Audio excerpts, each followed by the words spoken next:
কোয়েলকে ইন্ধন জুগিয়ে এবার অনির্বাণের সাথে কোয়েলকে ইচ্ছাকৃতভাবে অসভ্যতাম করার জন্য উস্কে দিল নীলু। হ্যাঁ বন্ধুরা, ভিডিওতে লাইক দিয়ে দেখতে থাকুন। নীলু হঠাৎ করে কোয়েলকে ফোন করে বলতে থাকে যে, কোয়েল কি ভাবছো আমি হঠাৎ করে কেন তোমাকে ফোন করলাম? শোনো, তোমার ভালোর জন্য আমি তোমাকে ফোন করেছি। তুমি নিশ্চয়ই খেয়াল করেছো যে ও বাড়িতে এখন তুমি, দিয়া এবং অনি দাদাভাই ছাড়া কেউ নেই, আর এই সুযোগটাকে তোমাকে যে করেই হোক না কেন লুফে নিতে হবে। তখন এই কথা বলা মাত্র কোয়েল চমকে ওঠে আর বলতে থাকে যে, তার মানে তুমি কি বলার চেষ্টা করছো বলো তো? রাই এই বাড়িতে নেই, তাহলে আমি কি করবো বলো তো?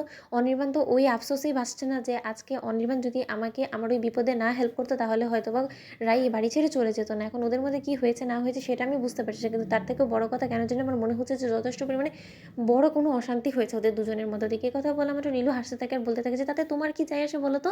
তার থেকে বরঞ্চ তুমি এই সুবর্ণ সুযোগটাকে লুফিয়ে নেওয়ার চেষ্টা করো কোয়েল।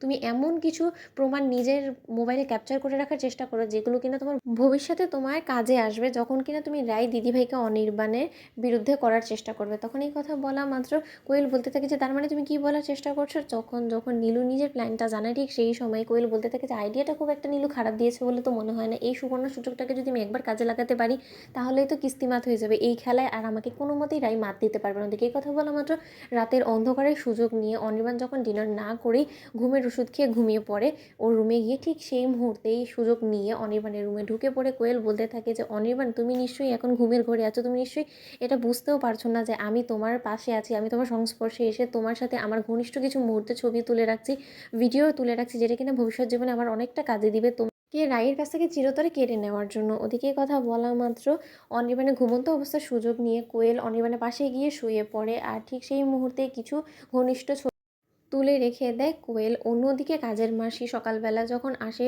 বাড়িতে, ঠিক সেই মুহূর্তে অনির্বাণের ঘর পরিষ্কার করতে আসা মাত্রই যখন কোয়েল এবং অনির্বাণকে এক বিছানায় দেখতে পায়, ঠিক সেই মুহূর্তে কাজের মাসি বলতে থাকে যে, ও মা গো, রাই বৌমনির অবর্তমানে এসব কি হচ্ছে?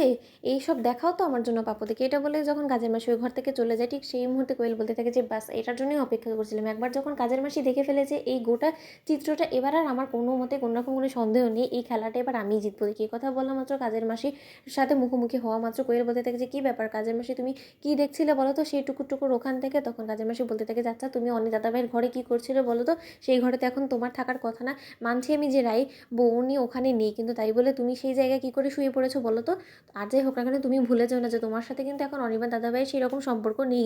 তখন কোয়েল বলতে থাকে যে, দেখো আমার লিমিটেশনেই আমি ছিলাম, কিন্তু কাল রাতে অনির্বাণই নিজে থেকে গায়ে পড়ে আমাকে আমার রুমের থেকে এই রুমে ডেকে পাঠিয়েছে, আর তার জন্য আমি ওর বিছানায় ছিলাম। কিন্তু তুমি কিন্তু খবরদার এই কথাটা রাইয়ের সামনে বলো না। তোমাকে যে কথাটা বলেছি মনে থাকবে? তখন কাজের মাসি বলতে থাকে যে, একবার রাই বৌমনি আসুক, তারপরে দেখো কি করে তার কার ভাঙাই তোমার বিরুদ্ধে। তোমাদের ভিডিওটা ভালো লাগলে লাইক, শেয়ার, সাবস্ক্রাইব করতে ভুলো না।